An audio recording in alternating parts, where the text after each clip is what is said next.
Let's do that thing where they give us permission to be on the internet another day. Did they say we could exist? Did the internet gods smile upon us?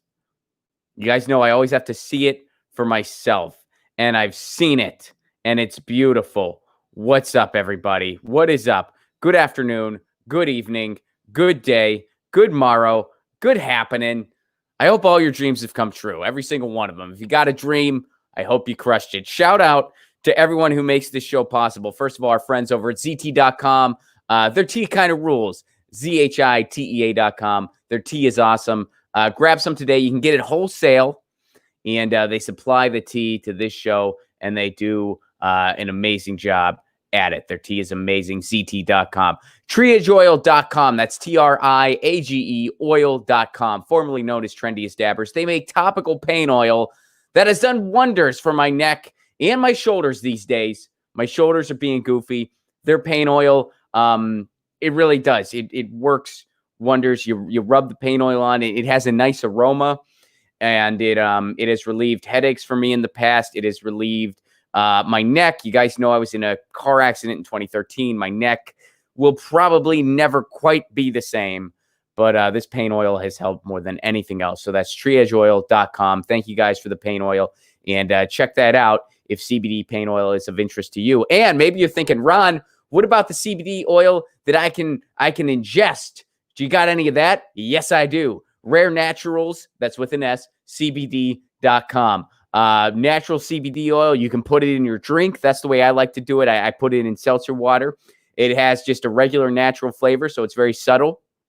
And speaking of headaches, that relieves my headaches. It's great after like a workout or after some intense mental exercise or mental gymnastics. Maybe you're like, I'm going to tweet something dumb and then I have to justify it. Put a couple, have some of the CBD oil in your drink after. It'll relieve you of your stress. It's great. Rare Naturals, CBD.com. Here's the best part. You go to their website, Rare Naturals with an S, CBD.com. Use the promo code Lucy at checkout for 30% off your order. That's the promo code Lucy, and you get 30% off your order. All right. Without further ado, got a special guest today. So I had her on when she was running in Portland, in the Portland, Oregon area. She ran for Congress in the 1st District, and she's still very active. She's been out protesting, and disability rights is a huge cause of hers. And there's a lot of stuff going on in that realm that she's going to enlighten us on today. Please welcome back to the show, Amanda Siebe. Hey, Amanda. Hey, Ron. How you doing? I'm good. Good to see you again. Thanks for stopping by. And I look forward to I look forward to diving into some stuff today. But first, I want to share something that is breaking that I just saw this morning, and we'll go there first. Supreme Court undercuts access to birth control under, NPR says Obamacare. It's also known as the Affordable Care Act, also known as Romney Care, because that's what it actually was. But I digress. So the U.S. Supreme Court has made it more difficult for women to get access to birth control as part of their health plans if their employer has religious or moral obligations to contraceptives. So this was Trump administration tried to push this rule, and the Supreme Court did uphold it, that now you don't have to give birth control to your employees if you claim you have a religious or moral objection. So that was upheld by the Supreme Court this morning. Amanda, have you heard about this yet, or is this your first time hearing about it? I have heard about this. I saw it when it first dropped, and I'm absolutely disgusted, but not surprised. I mean, we all knew there was a hammer that was going to drop when they sided with DACA, when they sided with LGBTQ protections in the workplace. We knew there was going to be a hammer somewhere, and I guess this is it. I mean, it's sad. It really does, and it's one of those things, because I agree with you completely, where it's like, okay, they're kind of making some concessions here. What are they going to? And simultaneously, there were other rules that were like not good rulings too. So it's sort of one of those things. Like, all right, let's throw the plebs some red meat. Let's throw the plebs a bone here, and then let's do something terrible too, because we're not actually a Supreme Court to just uphold and interpret the law. Really, we're just a political football, and that's really all we're here for. Isn't that the complete and utter truth? And it shows itself more and more, especially as people are like, well, we have to make sure Trump gets out because we don't want another Supreme Court. It all comes down to this. This is the political issue. And it's showing its ugly head right now that the court is very, very political. These people claim to be pro-life and they don't want abortions, but then they cut off all the systems that make it so women can control their reproductive rights. And it's appalling. I mean, what do they expect? Everybody's going to be celibate? That's just not a reality. Yeah, and you know, I too, whenever I say like pro-life, I always do what you do. I put it in air quotes as well, because you know, there is nothing quote unquote pro-life about that. I don't know if you want to call it a movement or what you want to call it, but you know, if you were really quote unquote pro-life, why wouldn't you want to create a society where, you know, maybe people don't feel like they have no other option? Why wouldn't you want to create a society where, you know, birth control is easily available, where, you know, percent of our kids don't live in poverty, where we don't have 1.36 million food insecure houses and food insecure children and students. Right, exactly. Why not, you know, make sure prenatal care is available readily for anyone, you know, regardless of their ability to pay. Make sure that, you know, like try to make adoption services easier and better. And yeah. And like you said, people living in poverty, people, you know, all these things are disabled. I mean, life is a lifelong process. It doesn't stop the moment somebody gives birth. Like that's it. They have a heartbeat. That is good enough. Heartbeat, pulse, we're breathing, check, done. Yeah. We're not pro-life anymore. We were pro-life. Now that you're born. I think that was a George Carlin bit. George Carlin had like a legendary bit where he's just like, yeah, they're pro-life until you get here. Then they're pro-birth. That's it. They're just pro-birth. Yeah, exactly. It's a classic Carlin bit. I can't do it justice off the top of my head, but classic George Carlin bit. So that's happening. And that's just, it's amazing that with everything going on in our society, we're amidst a pandemic. There has been one of the largest wealth transfers ever seen in a way that is nothing short of criminal. I'm to the point, I feel like we need to just replace the entire federal government. We just need to start all over again. Just you're all gone. We're just replacing everybody. And yeah, big time. And I'm to the point where like, I don't even like or retweet any of these politicians at all anymore. Cause it's like, you know, they'll do these things to like appease the masses. Like, well, we need these payments. We need this, we need that. And it's like, okay, but what are you doing to fight for it? Where's the legislation? Where's the proposal? How is this going to actually be a reality? Or are you just a photo op? It's all a photo op. Like, I wouldn't be surprised if like somewhere deep in the federal government, there's like just the Ministry of Appeasement. And they're just like, tweet these nice things to the peons so that they think, okay, yeah, someone's going to fight for this, but really, well, they're not really fighting for this. So I am just so, meanwhile, here are our courts going, you know what? Yeah, you don't get birth control. You don't get your employer that, you know, you may or may not have a job. Well, now, even if you do have a job, you may or may not have birth control. I like how it also says like religious or moral. Well, how does that? So now any employer who just says like, well, I'm morally opposed to it, they can just not provide birth control now. Right. I mean, even an employer who wants to use it as, I mean, birth control is expensive. They have to cover those services with their health care. And it's a way for them to save money, you know, cut the service, save the money. We see that all the time in the disabled community, even though we need these services, even though we require them to maintain a functioning quality life. Cut it. It's done. It's too much money. We can't pay for it. It's not worth it. And this goes into the bigger theme of why in the freaking world, well, we know why, but it is just so absurd why somebody's healthcare is tied to a freaking job. It makes less than 0 sense. It makes negative sense. Like no sense at all. And it's like, so many people, and I'm talking like the general public, Mhm. you know, it's just something that they've always known. So they just accept it as like a universal just reality in American life.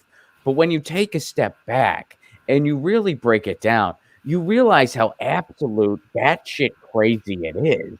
And It's it really is. And you, when you talk, like, have you ever just talked to somebody from another country and explained ours, and they're just, what? You know? completely dumbfounded. They can't believe it. It's completely outside their realm of thinking that our healthcare is tied to profits, that we are denying services because they cut into profits, that we tie people to jobs that they get stuck in where they're abused and they can't leave because now they have them by the balls and their family depends on those life-saving services, because the moment they switch, then it's a pre-existing condition, or they don't get the same quality of care, or they don't get the same whatever. It's just all ridiculous. The whole system is backwards. Beyond backwards. I mean, I remember I was talking to a friend of mine who's Canadian, and this was years ago, and he just was not at all familiar with the way the American healthcare system works. He knew, like, he knew the obvious, that, like, yeah, in America they do it like way different and it's very weird. But he didn't know all the ins and outs of it. So he was asking me all these questions where he's like, "So you guys buy it as if it were car insurance, basically?" And I said, "Yeah, that's essentially what we do." And we were actually having this conversation before the Affordable Care Act even. So it was even just Even more crazy. even more of a Wild West. And the Affordable Care Act was a very bad plan in so many ways. It was just slightly better than absolutely nothing. Right. And that's why some, like, providing people, bare essential services. yeah, Bare essential services. and that's why, folks like a Dennis Kucinich, who kind of saw this for what it actually was and saw the gutting of it. Because, I mean, obviously it's a foggy memory at this point because it was so many years ago, but I remember, as I'm sure you do as well, they slowly just made it worse and worse. Oh, yeah. And then the big final thing was Obama just was like, public option. We're not doing that. We're not doing that. Which had we had that public option, we at least would be a lot closer to a single payer system. It would be harder. And I honestly think, and again, we're just projecting here, we have no way of knowing if this would be the reality or not. I really do think that had we had that public option, you would see something like a universal system amidst the pandemic.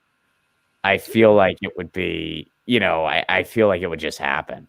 So I mean, if we would have had universal health care, or at least a public option a couple years ago, we wouldn't have nearly as many people dying right now from coronavirus, from pre-existing conditions that haven't been treated because they can't afford to go to a doctor, or because their condition, like here in Oregon, what they do is they rank conditions based on severity. Layer 0 is like healthy, you're perfectly fine, no problem.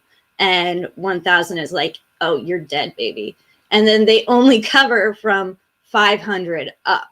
So they only cover the healthiest part of the population, leaving the sickest to just be like, sorry, guys, we'll cover the bare essential services, but that's about it.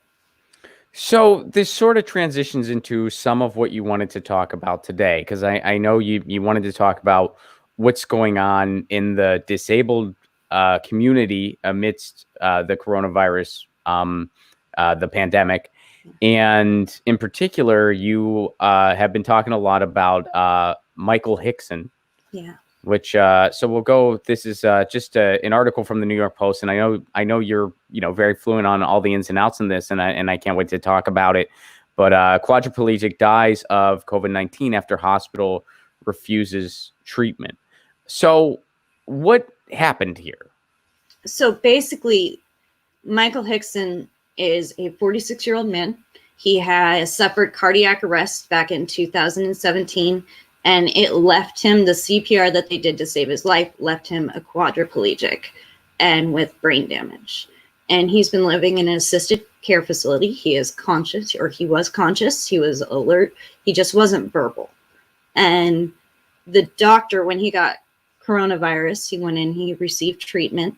There were more treatments they could have done, but they decided, the hospital, along with one of his sisters, decided that no, he doesn't really have any quality of life anyway. He's a quadriplegic. What quality of life does he have? Just let him go.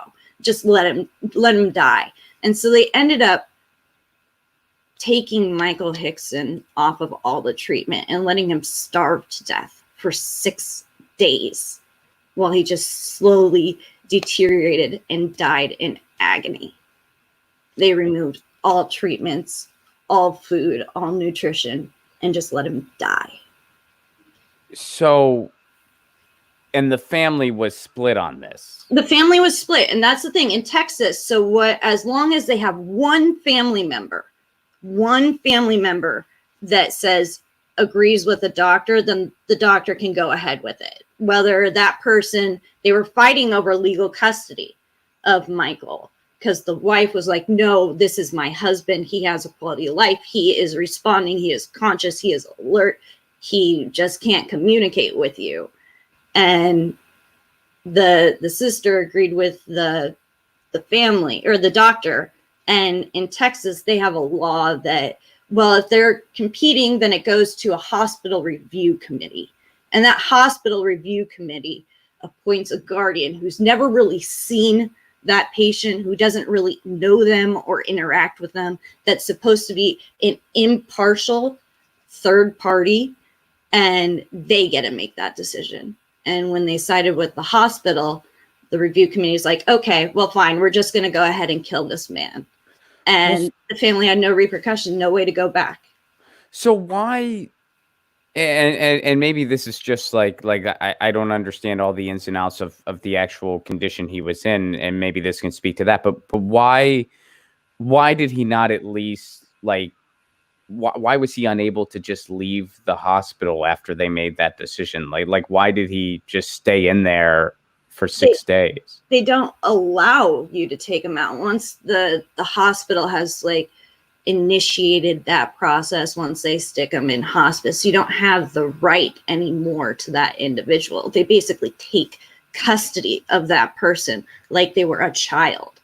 I mean, we saw it back in Tinsley Lewis's case back last year, where this 1-year-old who had a congestive heart condition was forcibly taken off a ventilator against her parents' wishes and allowed to slowly suffocate, because the hospital just didn't want to cover her care anymore because they saw it as pointless.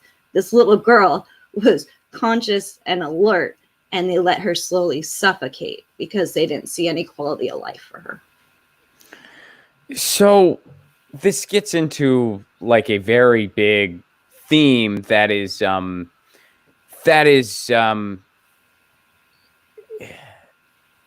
tough, right? I mean, because it's, of course, there are times where you need to make that judgment call, right, where somebody does not have a quality of life. Somebody is, they're not really living. Right. And that's why we have advanced directives. Mm-hmm. And that's why we have DNRs. And that's why we appoint people to speak on our behalf. Right. But when other people come in and take control, that's not the one that we appointed. That's not our spouse. That's not the one that knows us best. That's when there's a problem. Like here in Oregon, or if I live down in Texas and I got hurt down in Texas, even though my partner who knows me, is able to speak for me, knows what I want, my parents who don't really know me could come in and be like, oh, just kill her off. She's done. Just pull the plug. It's all right. And the hospital would go with my parents who don't know me. So, and, just based on a lot of the stuff you've been tweeting and based on, what I'm coming to understand about this particular story, it seems like there is the case to be made that, when this decision is, on the table, mm-hmm, where like we make the judgment call, the collective we, society, make the judgment call about somebody having a quality of life or not. There is a rush to judgment when that person is disabled. The problem is that we, society, making a judgment on quality of life, we, society, make that judgment based on our able-bodied biases. Right. We can't understand that a quadriplegic who can't dance or can't, run around or can't, get up and feed themselves can have a quality of life. And they do. They live full, quality, healthy, loving lives. Even if they can't communicate. I mean, people have a way to tell you, and we have advanced directives for a reason. I mean, our care should be left to those who know us best. They shouldn't be dictated by a hospital or a board that doesn't know us, that's measuring our quality of life based on their able-bodied perceptions of what life is. Mm-hmm. So this man, like getting back to this story as the, for instance, this man was mentally there. He just physically could not verbalize things because of his condition, and he's a quadriplegic. And they just decided that, well, despite that, he just does not have a quality of life. And I've seen other, I know that audio got leaked between the two of them, the doctor and I believe the spouse. And the doctor was saying, oh, well, he has all these tubes in him. This is not a quality of life. And I saw some stuff on Twitter on a thread that you shared where there were people under there hey, I have a condition where I have tubes coming out of me every day. And if I don't have those, I will die. And I have a great quality of life. Yeah. And so it's an issue where they make that judgment call a lot quicker and more definitive when the person is disabled, it seems. And it comes back to our history with eugenics. We don't place value on that life. I mean, we saw it over in Antioch, the city of Antioch in California, this last month, where the city planner said that we shouldn't take care of the elderly and the disabled and the sick and the injured who get the coronavirus. We should just let nature run its course because it reduces the societal burden that these people create. And that's the underlining mentality. I mean, how many people do you hear walk around saying, oh, if I couldn't wipe my own ass, I'd kill myself? And it's there. It's taught. You don't realize it, that it's part of our culture. The last person to be arrested under our ugly laws was in 1970. 1970, that was the last time a disabled person was just arrested for being out in public. And we haven't come very far. We haven't. Wow. Yeah. And that's such a ridiculous statement to make. If I couldn't wipe my ass, I would kill myself. I first of all, if you're in the United States, let's own something real quick. And we're not that great at that. All right. You see how much hemorrhoid cream gets sold. You see, we don't use bidets. Most societies do. But we're like, nope, let's just rub it around and just like scratch it off with paper. Like it's a lotto ticket until we feel like we're okay. So that's a really bad outlook, I think. Right? To that hypothetical person. Bar. It's a very low bar. They're like, if I can't do that thing that we go about not the best way anyway, I don't see how I could live. Forbid this person break both their wrists and have casts, then it's like, I'm done. What do you do? What do you do? And then it's like your hands you can't you know, what do you, I mean, geesh, that person. Right, but you wouldn't believe like how many times you hear this. No, Like I'm sure. how just common this mentality is. Like there was a woman I saw that's like, if I couldn't dance, I would kill myself. No, sweetheart, you'd find something else to do. You'd pick up a book, you'd watch something online, hell, you'd run for office, you'd find something to do. Amanda, if my nerdy appearance doesn't give it away, I'll let you in on a secret. I am a shitty dancer and have been a shitty dancer my entire life and will be a shitty dancer for the rest of it. I don't see it turning around at this point. I'm not gonna have killer moves on the dance floor anytime soon. I got through my wedding and I didn't embarrass myself too much. That's enough. That's enough. And I handpicked the playlist. So I had the home court advantage, if you will. And I got through it. But there are a lot of other things that I think are great about life that I celebrate. And honestly, my shitty dance skills don't really hold me back from too much. Never. I've even attended a dance marathon before because I didn't want to. It was one of the worst nights in my life. But well. I would love to see footage of that, by the way. If anybody has it, put it down there. Yeah, right. No kidding. Well, it was so I shouldn't say it was the word. That's definitely not accurate. It was not one of the worst nights of my life, but it was not an enjoyable night of my life. And the girl I was dating at the time was involved in the planning of it. So she's like, you have to go to this.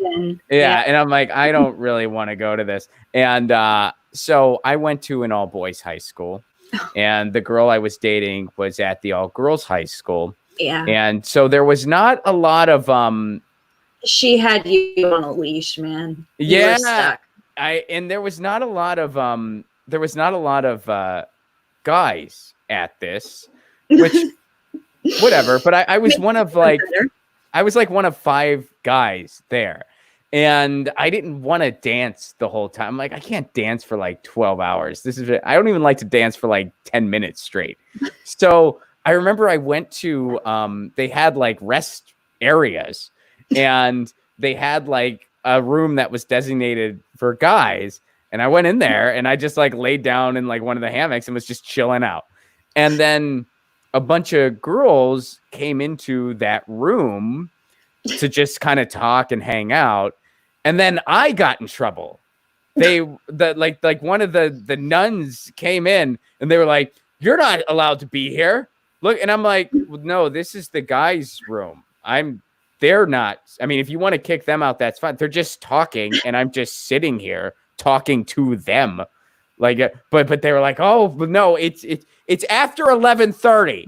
And if it's after 11:30, if you're in high school, it's like you're just gremlins, and you're just gonna like, you're not gonna be able to handle, your hormones are just gonna take over. You are gonna get those girls pregnant, and then they can't have contraception, so they need an abortion. Exactly. You can't do that. That's what happens when you're like 16 or whatever. Whenever there's like a room and it strikes midnight, it's like instead of like losing your glass slipper and turning into a pumpkin, if you just, everyone in that room would have just gotten pregnant with my eyes. I just would have made them all pregnant. So it's like we were just sitting, you know, and instead of just being like, hey, you know, let's make sure you guys aren't doing anything weird. You know, we're gonna come, you know, kind of a chaperone's gonna peep in occasionally. Okay, I get it. You know, teenagers, whatever. But they kicked me out of the room.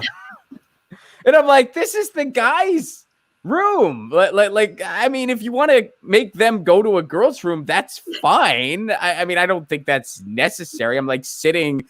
I was even like sitting up because there were like tables where people could socialize and then like little cots or whatever. And I was like on a cot. And then, so there was like a good amount of space. That's your problem, man. You were definitely gonna get those girls pregnant. Yeah, I mean, with my laser sperm or something that could shoot across the room. But yeah, it was very weird the way it was handled. But so she made me dance. This nun was like, "Go dance," and I was like, "I don't wanna."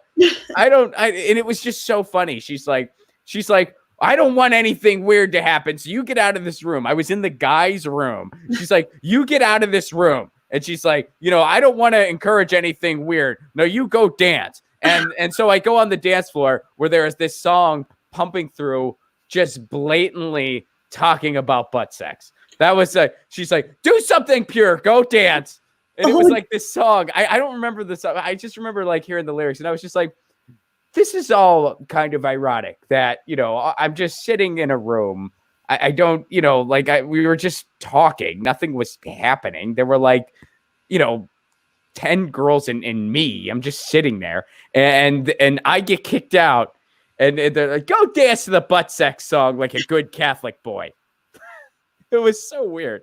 And I was old enough at this point that I realized how ridiculous, my environment was. You know what I mean? Like by this point, I was like, really questioning everything that I was taught. I mean, I had been for a few years by that point, where I'm just like, I don't know if everything you guys told us is legit. I feel like there's a lot of holes in all this. And think I might be many holes. Like, I went to Catholic high school, so like right there with your brother. Oh, was it all girls or was it? No, so it was co-ed. Okay, I was like one of the first full classes to go all the way through co-ed. It used to be an all guys school, so they let girls in. Aren't you lucky? Oh, did you every morning with the prayer you said thank you? 10 Hail Marys, man.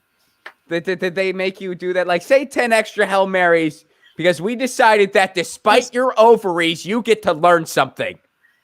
You're welcome, Amanda. Oh, thank you. Thank you so much, Jesuit High School. It was an experience, and there were some major holes, and there were some incredible biases that we were taught. And I can only imagine how those biases have carried on to our adult life for people who haven't consciously repelled against it like you and I have. Mm-hmm. I can only imagine that the same ignorance and, well, this way is the right way and it's the only way has carried on and infected so many parts of our life that it's ridiculous. Well, and to be, to kind of just like give it like the full circle look from, like from outside. There are certain principles that are actually very positive that I would say both you and I did retain. The idea of worrying about the less fortunate, the idea of charity, and it's like when you look at, a lot of the lefty views that I have, a lot of them, there are some principles I was taught as a child that are connected to those. Now, sadly, those principles were overshadowed by a bunch of dogmatic nonsense. See, I think they like to give a lot of lip service to those principles, but everything I saw with what they practiced went against it. It was I agree. Rich school. It was a very elitist school, and so while they said charity and give back, they meant give alms, just hand back once in a while when you go into church. That's as far as it really goes. Give money to us, right? We'll do the right thing with it. Mm-hmm. No, I agree with you. I just like it's just like some of those principles we were just taught the theories, and then we took them in and they spit them back out differently. Yeah. So I mean, it's like definitely push me in a more academic way. I will tell you that the stress on academics definitely put me where I am now. So, well, so it's interesting all this came up because there's actually, when I've been reading this stuff and I knew the theme we were going to talk about, and just the complexities around it, I remembered a story from my youth that I kind of wanted. So this happened to me when I was in religion class. When you go to Catholic school, as you and I both know, you have religion class, and that's usually where you get into arguments. I mean, I don't know about you. That was my religion class, like from 10th grade on. It was just, you were just arguing with the teacher who just, I mean, they would just regurgitate this stuff regardless of how insane it sounded, which it just got. And I feel like this is sort of, and I feel this way about religion in general. I mean, so much of religion is just based around explaining the unexplainable. So you build upon your web of ridiculousness, and it gets to the point where you're like, okay, I mean, and we're just using Catholicism as an example because that's the background of both of us. Yeah. But like, I mean, just taking, for instance, why women can't be priests. Do you know the official explanation on why women can't be priests? I'm sure I've heard it before, but oh, this is a good one. Buckle in. It's like, this is so women. The explanation is that, and I actually heard this on an NPR segment, by the way, and this was years ago, where they had someone that was representing the church and somebody that was just representing, whatever the debate was. I think it was just about like I think like just gender rights and gender equality in the church. And the church representative, they said basically women cannot be priests because during the Eucharist, and for anyone who doesn't know what this is, are you remembering this now? Mm. Ahead, but yeah. All right. So here it goes. All right. So for anyone not in the know, that is when you go and you receive this wafer, and it happens during just a mass, a religious ceremony, and the wafer is supposed to represent Jesus Christ. That's what it's supposed to represent. And some in the church view it as a symbolic thing, which it is a symbolic thing, but other people think you're actually eating the dude. And it's pretty bizarre. It's bizarre to say the very least. And yeah, right? So the official explanation is that Jesus himself channels himself into that wafer because he must be a really trim dude. And he channels himself into this wafer. And because he was a guy, he can only channel himself through another guy. He's an omnipotent being. He is God. But if he's like, oh, this is a lady, I can't get through this way. I can't get, the boobs are blocking me. I'm confused. These fed me when I was a baby. I don't know what to do. I can't get to the wafer. This is not blessed anymore. I'm bouncing back up to my dad's house in heaven. That's honestly what they believe.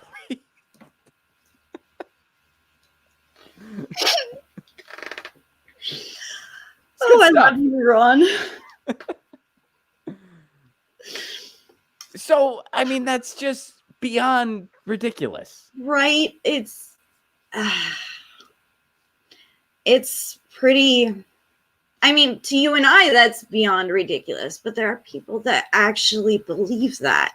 And that's ridiculous. That they put their, not just their body and soul, but their time, their money, their energy, their effort into this idea that something's going to happen for them sometime down the line. Mm-hmm. So, but anyway. Yeah. So this particular conversation that stuck out to me in our theme today, I want to say it was my freshman year, I want to say, of high school. So I was young, and we were talking about the whole pro-life thing. And,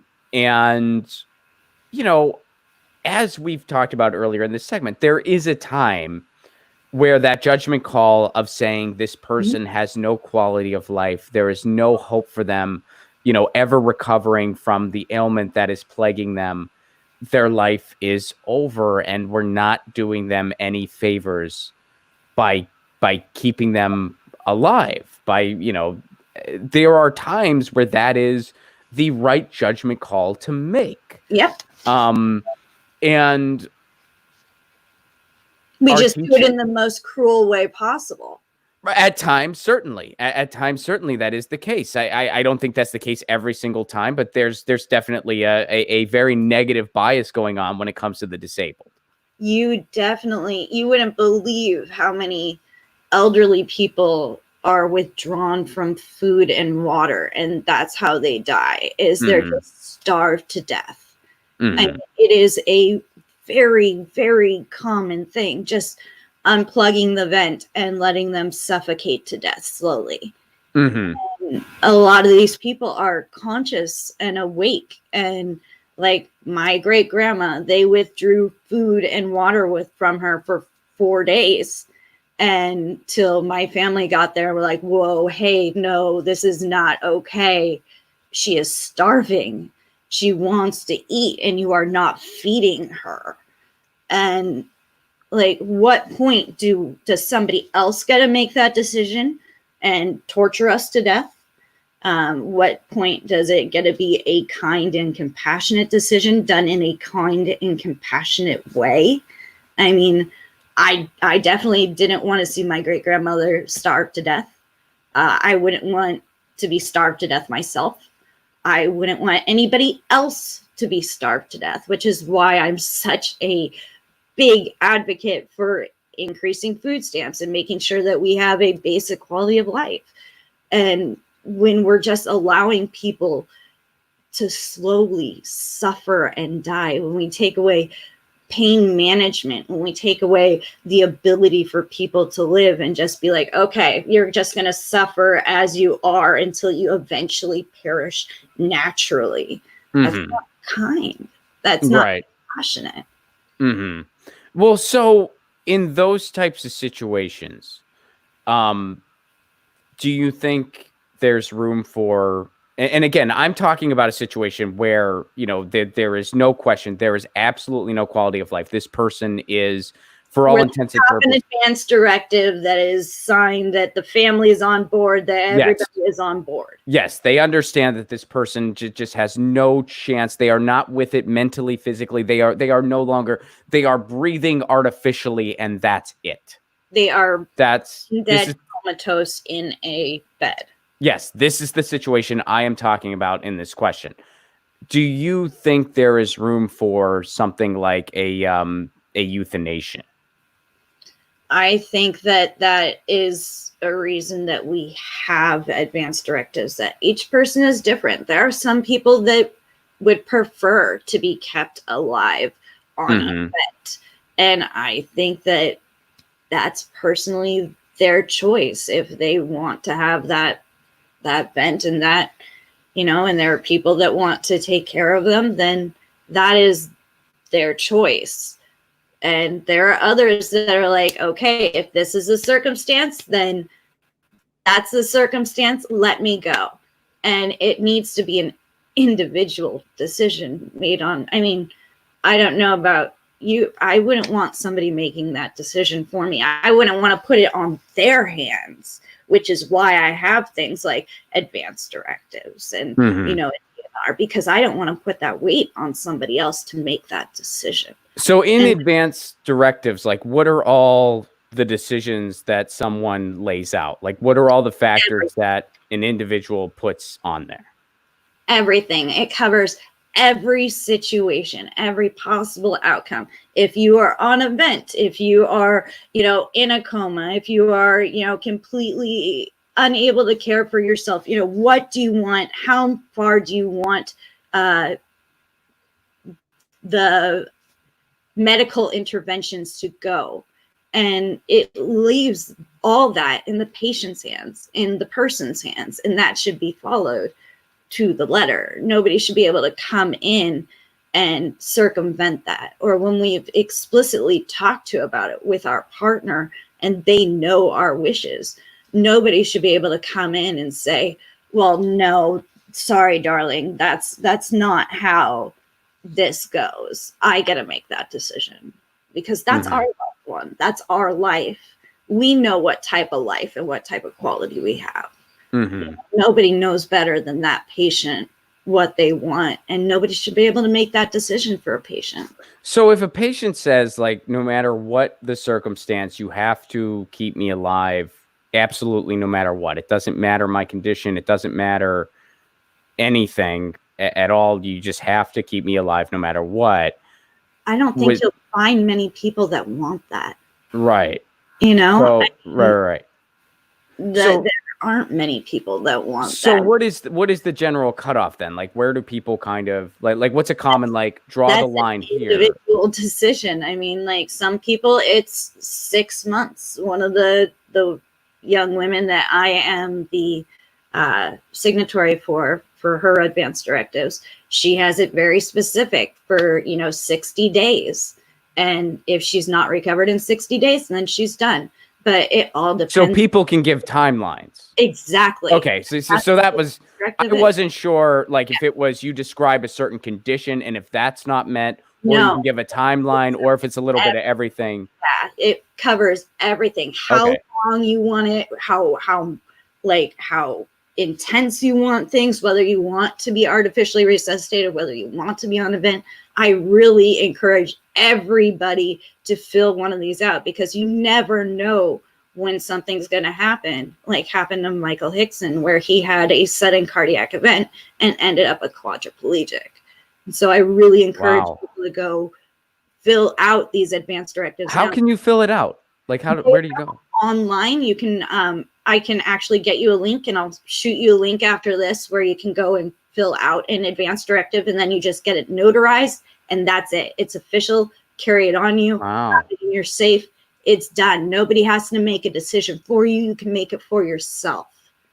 I mean, this just goes to, this is something that I think a lot of people just, it's not on their mind. I mean, like, I did not know, like, any of those details you just gave me. Like, I didn't know any of that. That's why I was asking. I was just like, well, how do they make this judgment? Like when do they say, like, how do you, and then, so, well, let me ask you this. Like, so let's say, like, I make a decision where I'm just like, okay, if it's abundantly clear that I have absolutely no quality of life, I'm no longer with us, there is no chance of recovery, I have, whatever the condition may be, and I am, for all intents and purposes, gone. I'm just being kept alive by a machine.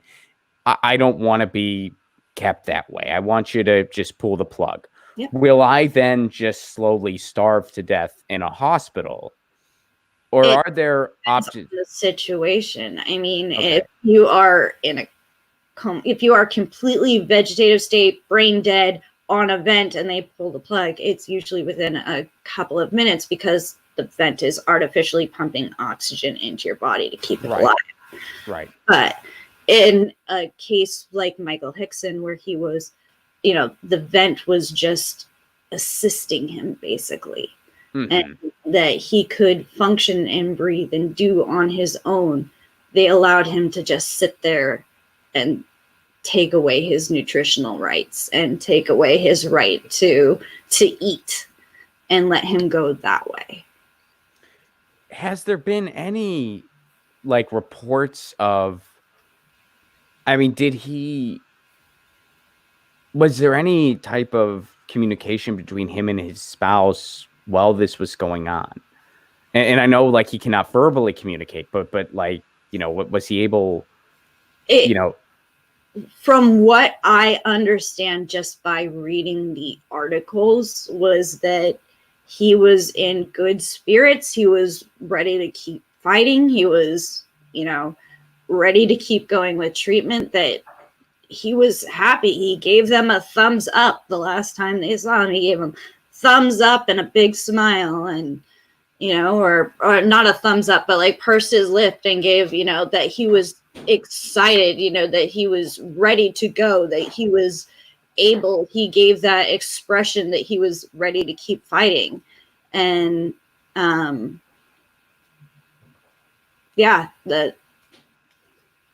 the hospital took that decision out of their hands. So how, in your just experience and stuff you've seen, because I know this is an issue that you cover very extensively. It was a big part of your platform when you were running. How common is this, that the quality of life determination is made so unfairly towards disabled people, where they are told that, or it is determined that there is no quality of life, when it seems like clearly there is. Clearly, they are not in the situation that we were describing. Oh, yeah. I mean, in the event of coronavirus right now, it's crazy how often these decisions are being made. I mean, we have patients who would otherwise qualify for treatments like ECMO, which is basically where they take the blood out of your body, oxygenate it, and put it back in your body so that they don't have to force a vent down into damaged lungs and keep damaging them. Anyway, it's a way that they're helping prolong patients' longevity and outcomes during coronavirus. And while we would normally qualify for this treatment, what they've decided to implement is a scale of dependency. So the patients that are more dependent, that need more services, that require more care, they're put at the end of the list for these treatments. And the able-bodied people, the healthiest people, the people with the most outcome, they're the ones that get the treatments. They're the ones that get to keep going. And so we're just kind of shoved off. You'll find that a lot of those with elderly parents in nursing homes and assisted living facilities are having the nursing home or the center or the doctor call their loved ones, their family, and be like, "Oh no, sweetie, it's too painful. If we try to treat them for coronavirus, then it's just going to prolong their suffering. You should just let them go. Just let them pass. Don't even try. Just let them go from coronavirus. It's fine." And this is an everyday across the country problem, that we don't have enough things to keep people going. We don't have enough treatments to treat every able-bodied person that gets sick, and they're taking it away from disabled and elderly patients as a result. So even though a healthy able-bodied person may not die from coronavirus, they're definitely going to steal resources away from the elderly and the disabled who would otherwise qualify for these. And they don't even realize that I'm not going to die from the coronavirus. They might be killing a disabled person, or they might be killing an elderly person.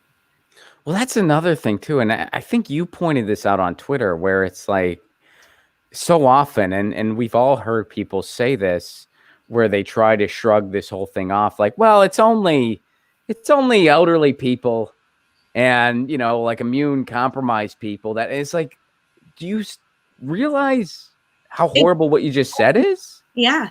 It's only us, guys. It's only us. And I think a lot of people that say that they don't realize how horrible what they just said is. Like, I don't think it dawns on them how terrible and there's a quote that, and maybe it's not coming to me off the top of my head, but where it's like, society is judged on how they treat the most vulnerable. The quote? Yeah. And it's based on how we treat the weakest among us. We are failing miserably. Mm-hmm. We are failing beyond miserably. Because and it keeps getting worse, because there's a good chance, they're already making the treatments completely unaffordable. It's going to be like $3,000 to get those coronavirus treatments that are coming out. Who knows? Like when a vaccine is here, who knows how that's going to be handled? Mm-hmm. I mean, and looking at it, even just in society at large, we've only the government has taken care of the richest among us. Oh yeah. The billionaires are seeing a nice payday right now. And Wall Street is seeing a nice day right now, because they just like chaos. Chaos helps the market. Whether it's like one way or another, it helps. So the big banks, they're smiling. Buying stuff, Buy, sell, and we get these, and then we make bets. And it's just, it is just unbelievable how broken our society truly is, as far as like, this is supposed to be a country. This is supposed to be a country. And the one kind of bit of optimism I do have is that I think that humans a lot of them at least, do genuinely care and want to see us do better than this. At least, I mean, at the end of the day, that's the hope I have to hold on to. They definitely care, and I want to believe that too. But they don't want to recognize the problems. And like, all right, for example, you will see when somebody is being a racist jerk, you will see people take out their phones, record them, trash them, call them out, fire them from the company. But if you see somebody being a ableist asshole to a disabled person, nobody does anything. They don't say anything. They don't write anything. There's no protest. I mean, we don't have any rights. Half of those killed by police, half are disabled. They're either mentally or physically disabled. And yet we never hear that. Never. This is a huge problem. There are so many issues in our society, and disability rights, we don't know race. We don't know socioeconomic bracket. We don't know. Anybody can become disabled at any point in their life. And people don't realize it. They don't care. They think that that's never going to happen to me. They got the big Superman on their chest and they're never going to get hurt. It's never going to be their ass in the wheelchair. And I thought like that once. And yet here I am in a wheelchair because I fell at work and I got hurt. And because my workers' compensation screwed me over just like my employee or my employer. And it happens. It happens quick. Where can people go to kind of learn more about this, to try to see like what types of policy ideas are out there to kind of try to better this situation? I mean, it's hard because each individual aspect seems to have a different group. We're working on getting an overarching organization that is pushing a comprehensive platform and pushing a comprehensive message. We do have the comprehensive disability rights platform that we pushed this last year up on my website on www.siebe2020.com. And it covers some of that information, covers the platform. We had over 40 candidates adopt it, including Bernie Sanders. So we're trying, we're making waves. Well, thanks for doing that. Because, yeah, this is something that is not talked about enough at all. And, I really appreciate you shining light on this and bringing it to the public's attention. Because I think it's and I think what's very sad is that we're going to be seeing more of this amidst the pandemic. And so, thank you for shining light on this. Everybody go to Siebe2020.com to learn more about this. Amanda, thanks for joining. Thanks for chatting it up. This was really cool. And everybody, you know the drill in the meantime, don't you? We'll be back tomorrow. Brigida Santos is going to be on the show. And in the meantime, you know the drill. Lucy says meow. I say peace. Peace.